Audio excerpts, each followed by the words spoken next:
guys, and welcome to another episode of Guarani Vision. Welcome to the first ever podcast dedicated to Paraguayan football in English. As always, I'm Roberto Rojas, and joining me are only two people tonight, but we do have an extra guest here. We will get to it momentarily, but welcome to this special episode where we will be previewing one of the rivals, or we would say two of the rivals of two of our Paraguayan sides that will be participating in the Copa Libertadores this year that will start in about a couple of days. And joining us on the line is none other than Jordan Florit, a Venezuelan football expert and author of the self-titled book, Red Wine and Arepas, How Football is Becoming Venezuela's Religion.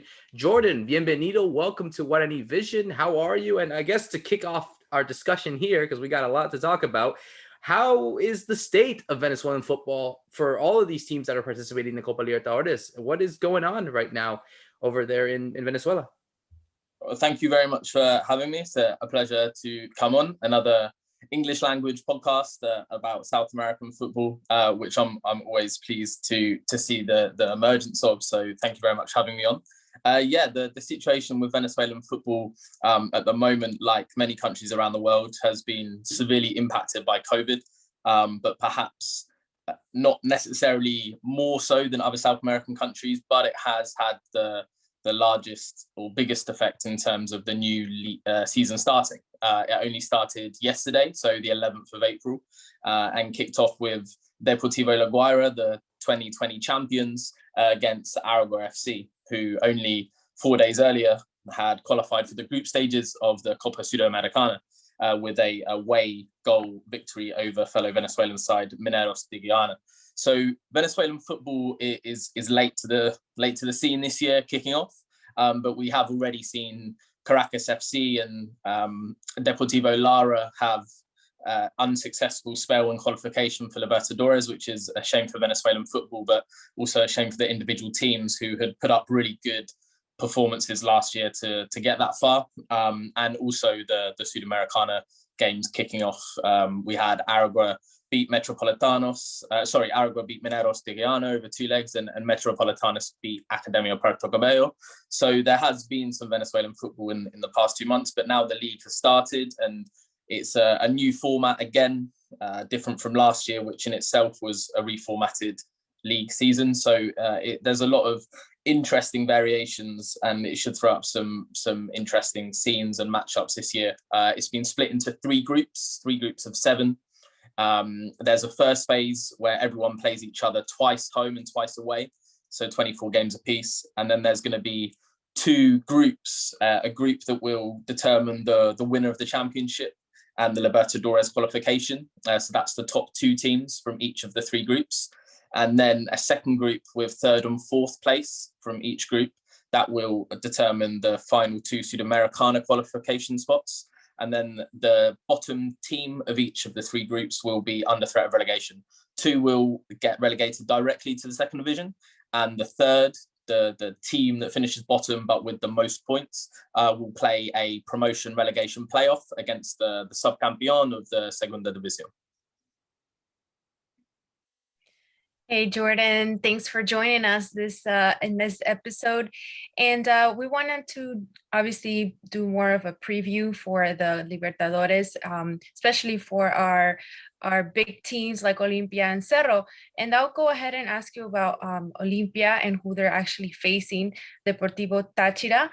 And I just wanted to ask you, because we have our audience are probably want to know more about this Venezuelan team. What can you tell us about this team?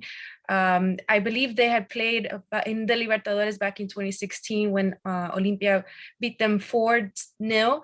So not a good start for Tachira, not a good game against them, against Olimpia, but what do you expect for them this time around? It's been a long time since they've faced each other, and do you have any hopes that maybe they'll go ahead and possibly beat Olimpia? I think the positive thing for Deportivo Tachira ahead of this Libertadores campaign is that they have strengthened since the end of last season, which wasn't the case for the last time. Last season, when they weren't in group stages, obviously, like you said, that was 2016, but the qualifying round for Libertadores, where they went out to Colombian opposition, because They went from their last game of 2019, the Clausura final against Tachira, to their first game of 2020, which was that Libertadores qualifier. And they lost about 12 first-team players in that short time period to transfers either to other Venezuelan clubs or predominantly overseas. So they were actually a weaker team by the time they played that first qualifier. This time round, they've definitely strengthened since the end of 2020. They've had a very impressive transfer window, not just avoiding losing too many first-team players, although they did lose a few, but also have made some really smart acquisitions. I think their best signing, personally for me, that's caught the eye is Freddy Gondola. He's a Panamanian winger who last season was at Yaracoyanos, another Venezuelan side. He's a very direct, fast, and strong left winger. He was their top scorer in pre-season in the previous 2 months and looks really set for an impressive season. And I think they've built on two fronts, knowing that they've got the 6 games in Libertadores, but also the league format going on. And that is so condensed this year because of the late start that it's going to be a very, very tight schedule. We saw last year Estudiantes de Merida really suffer with that when football resumed in the continent, because they were literally playing like halfway across the continent on a Thursday, then playing in Venezuela on the Saturday, and then again on the Monday before them flying somewhere else. And it was really tough on Estudiantes de Merida. So I think Tachira's management have done really well to build a strong team, and they've even bought a few Venezuelan players back that have spent the past few years overseas. So it's been an impressive window for them. And I think they'll be able to compete in Libertadores. Their fans are Venezuelan football fans in general are very humble when it comes to their expectations in Libertadores. They're expecting to be the whipping dogs of the group. But I think they can go into it with their head held high and try and go out there to get results rather than avoid heavy defeats. So Tachira are one of kind of the more historic teams in Venezuelan football. And then the other side, you have a Deportivo La Guaira, who are maybe, if I'm right, kind of a newer team on the block in terms of more modern success. So I was wondering if you could tell us a little bit about La Guaira, where they play, how they kind of got here and their expectations, and how that matches up against Tachira, because La Guaira will be playing in Cerro Porteño's group, of course. Mm-hmm. So Deportivo La Guaira actually signed Deportivo Tachira's best player from last season, Carlos Semenyo, a 25-year-old central midfielder that spent time previously in the US. He's a very tidy central midfielder, and it was a really smart signing. A lot of people expected him to go to Colombia, perhaps, and fairly last minute went to Deportivo La Guaira. And there's a pattern there. Deportivo La Guaira are now managed by Daniel Farias, the last manager to get Deportivo Tachira to the group stages. So there's a lot of overlap between this year's Venezuelan representatives in Libertadores. There's a few other players in La Guaira that also were part of that Deportivo Tachira team in 2016 with Farias. La Guaira were founded in 2008, so they are a very young side in terms of football history. They were founded as Real Esport, a reflection of the Spanish and Portuguese communities that founded the team. They just merged the two to get Esport, and they then changed to Deportivo La Guaira a few years after their inception.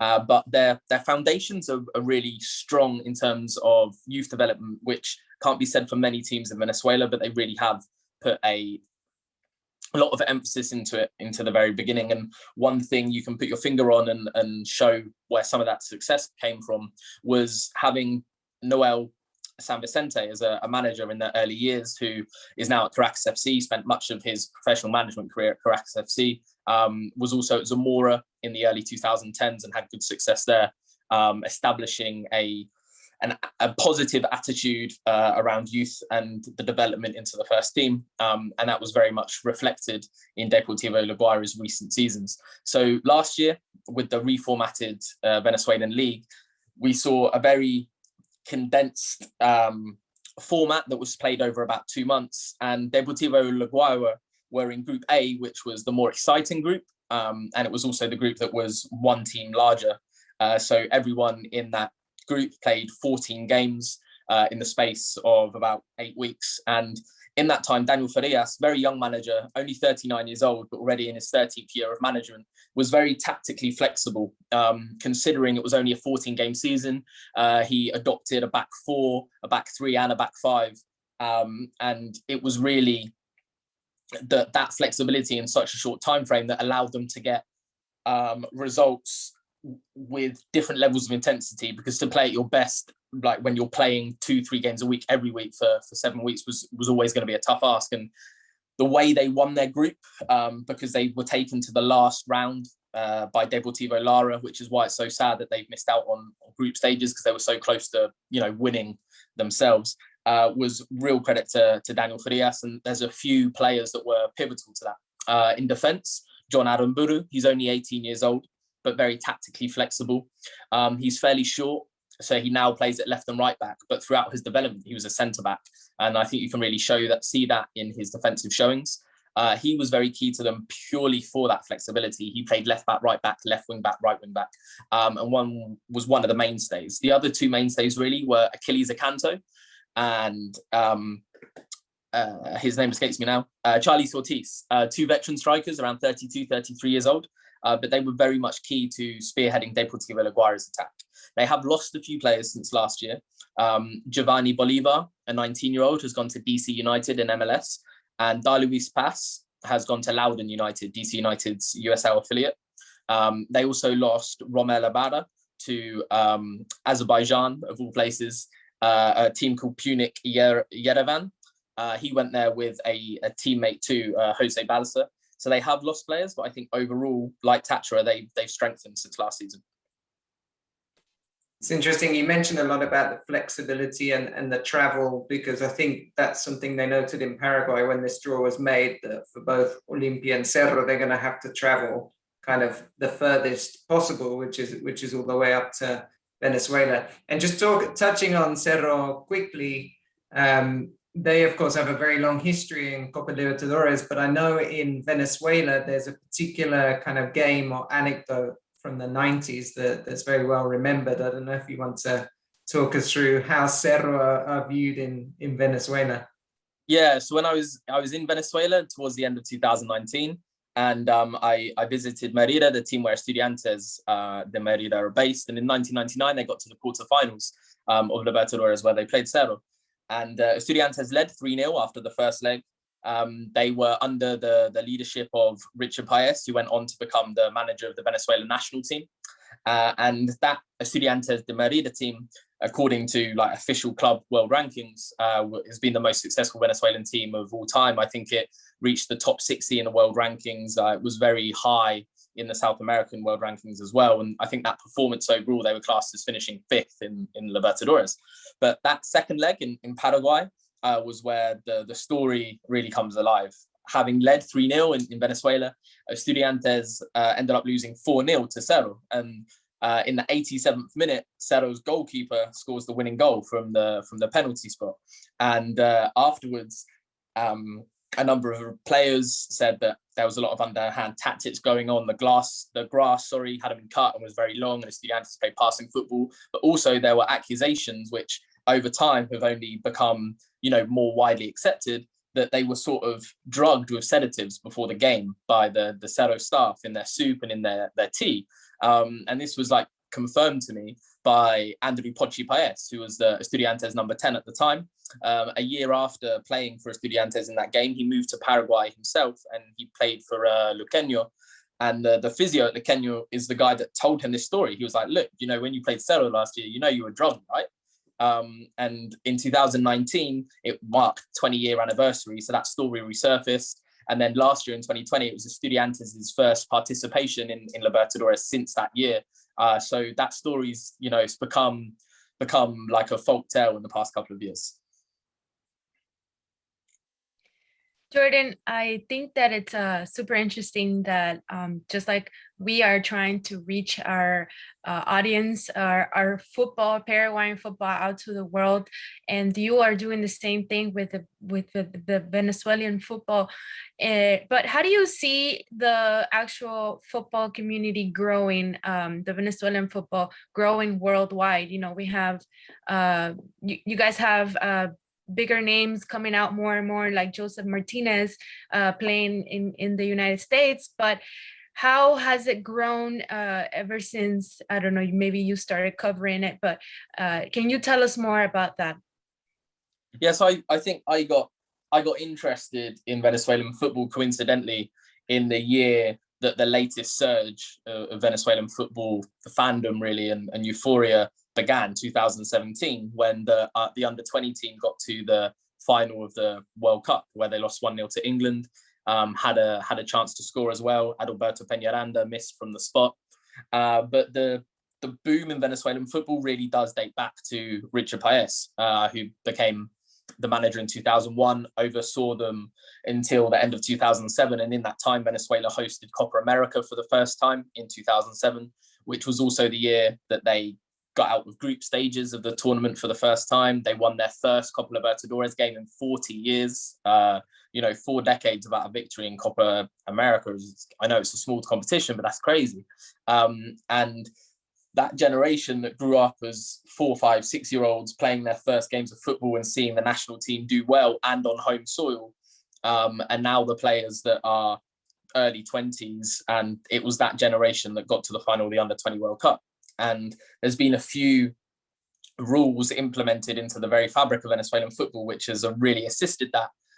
None more so than the Juvenile rule, which states that every lineup in the Liga Football in men's and women's football must have at least one under-20 player in their starting 11, and that player can only be subbed for another under-20. In 2020, that was extended to 2 players, being under-20 having to be in the starting lineup. And I think you can see that there's been a real progression since then. Another thing that was key to Venezuela's football growing was playing outside of South America. As you probably know, as the Paraguayan football fan, when the big teams from around the world play international friendlies, if they're playing South American teams, they're playing Brazil or Argentina. Like countries don't tend to travel to South America unless they're playing them. And even if they are playing Argentina, Brazil, often it's on neutral ground. So there was only one real way of remedying that. And Richard Paez knew that was having to take the national team to Europe for friendlies. And that's what he started doing, to play different opposition, to experience different styles of football. The results speak for themselves. And now Venezuela is considered a top 30 in the world team by FIFA's rankings. And if it wasn't for, the turmoil within the Venezuelan Football Federation, we'd be looking at a really strong World Cup qualifying campaign right now. And obviously that whole discussion of the World Cup qualifiers will come at another time. But I agree. I think it's really been interesting to see the rise of Venezuelan football and how, we see it from the youth level. We see it, I think, since that Copa America they hosted back in 2007, it was just like a gradual rise of them moving up from all rankings, from the youth ranking to the national team. So it's great to see it. And even at the club level as well, you're seeing consistent performances. But I wanted to close out our conversation with you, and thank you again, Jordan, for taking your time. We always like to do this with guests. Prediction time. So having said that, I would like you to tell me how you think both Deportivo La Guaira and Deportivo Táchira will do in their group. Do you see them as a side that could potentially get out of their group? And I'm not going to say the first or second, maybe one of those, but do you see them really contending for this group? Is that their aspiration? Is it more focusing on the Sudamericana, or how do you generally see both these teams faring in their respective groups? Yeah, I think a lot of the success for Venezuelan football and its participation in Libertadores is getting to the group stages, because the financial reward for getting to group stages alone is huge in context of Venezuelan football. I think after that, depending on how the groups go, there's an element of avoiding humiliation. Estudiantes de Merida surprised everyone with taking it, as the Caracas, taking it until the final round last season for perhaps qualifying in second place, and both ended up in the next phase of Sudamericana, which I think ultimately cost both of them in the league format, because it was just 2 extra fixtures on an already intense schedule. This year, I think Deportivo Tachira really have tried to build a squad to compete. So I think they'll be aiming to finish at least third and try and get through to the next round of Sudamericana. Deportivo La Guaira, I think they're going to find it harder, because although they were league champions in 2020, I don't think they have the same squad depth as Deportivo Tachira has, but what they do have in Daniel Farias is a really astute manager. I can't see a Guaira team getting rolled over in Libertadores this year. I know that's a bold claim with the Venezuelan team, but I just think Daniel Farias is a manager that will know how to avoid that. And even if it's getting a 2-0 defeat instead of like a 5-0 defeat, like I think Farias has the tactical nous to avoid any embarrassment. So I think both of them, with Tachira more likely aiming for a place in Sudamericana from this group stage. Well, I mean, anything can happen in this competition. So anything can happen. Anything can happen, honestly, until these guys go on the pitch. And from there on, it's anyone's game, honestly. Yeah, you could talk about tactics and how to actually fundamentally win the game, but everything can be said until those guys step on the pitch. So we'll see how they do. And we honestly want to see a team that can really compete. I mean, we definitely want our Paraguayan teams to do well, but we do want to see, hopefully, some games that are entertaining and that they can definitely raise some more interest to these Venezuelan sides, and to potentially for these players that could indeed get future interest to moves to different teams or whatnot, especially when a tournament like this happens against playing the big team. So we'll definitely see what happens. So Jordan, before we let you go, where can everyone find your work? So my personal account on Twitter is the False Libero, which is predominantly Venezuelan football, but also I'm a Saints fan, tweet about Southampton, just, life in general, but also I run Footbay English, the only English language news outlet dedicated entirely to Venezuelan football as a team of 4. But also there is the Red Wine Venezuela account, which is also English language, and Hispana Spherical, another good English language account that has Venezuelan football at the forefront. But yeah, and also I'm the author of Red Wine and Arepas, How Football is Becoming Venezuela's Religion. So thank you very much for having me on. And if you do want to follow Venezuelan football more, please give Footbay English a follow. We've got a fortnightly podcast that I'm looking forward to having one of you guys on later in the week.